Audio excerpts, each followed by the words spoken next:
What's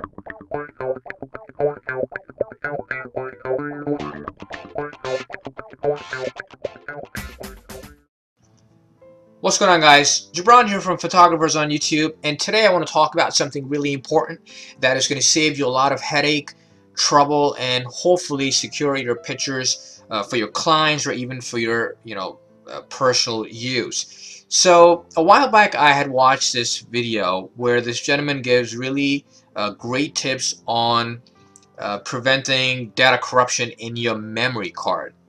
And quite honestly, I was not aware of any of this. So I was not formatting my card correctly. I was erasing pictures. So all these things basically hurt you. So what I'm going to do is I'm going to forward this information to you guys to make sure that you guys don't run into memory card failure problems in future. Now, if you want to search the original video, you can simply just search this in YouTube, and the original video will come up. But I'm pretty much going to talk about exact same thing that he talked about. All right. So here's my Word. All right. So these are the 4 tips that he gave.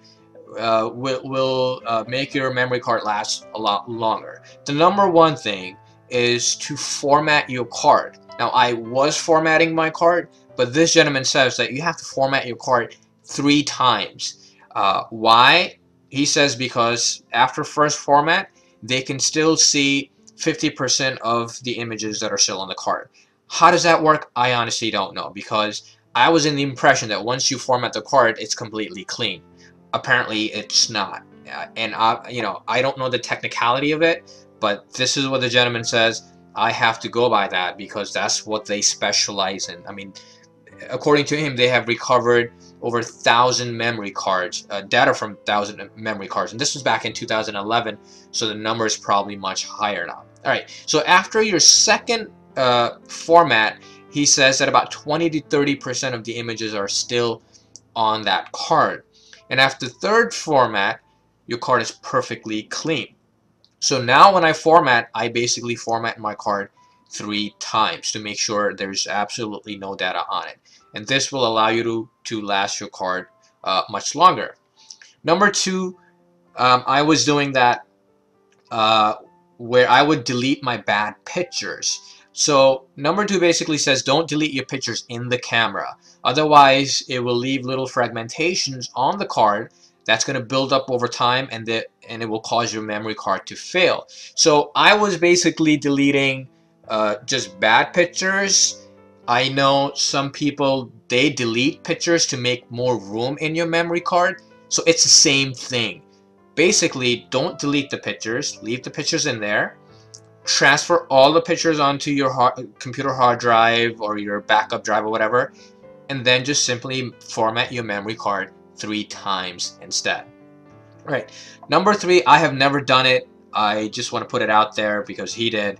Don't fill your entire card with pictures. So what he says that sometimes, for example, if your camera is saying that this capacity can take 302 pictures, and you have taken 301 pictures, so the camera is saying you can take 1 more picture. What he said is that don't take that last picture, because if the camera tries to squeeze that last picture onto your memory card, it can corrupt the rest of the pictures. So if you see that you are reaching the maximum limit, don't take a chance. Don't squeeze that last picture onto the card. Just wait, either transfer the files first or use another memory card, or perhaps just buy a much larger memory card size, especially if you're like traveling. All right, number 4, I don't think anyone does this, but it's there anyway. Don't remove the memory card in the middle of writing, which means that as the memory card is writing, the camera is writing that information onto your card, don't take the card out of the camera. I don't think anyone is even fast enough to do that. The other thing he mentioned is that if the camera shuts down due to low battery and the card is writing in the middle of it, that doesn't make sense. The card is writing in the middle of it. I'm sorry. If the card is still writing while the camera shuts down, that can also corrupt. Now, That I can see it happening if someone has a really low battery and he takes a picture and it dies that very second. I guess it could happen. So pay attention to you know, your battery sign. That's pretty much it, guys. If you learn anything new from this picture, please give it a quick thumbs up. Also, if you're not familiar with my budget equipment website, I'll post a link in the description. Go check it out. Basically, it costs you absolutely nothing. You're just buying it from Amazon. However, it just supports the channel. Alright, so that's pretty much it for today. Hope all is well, and I'll talk to you guys later. Bye-bye.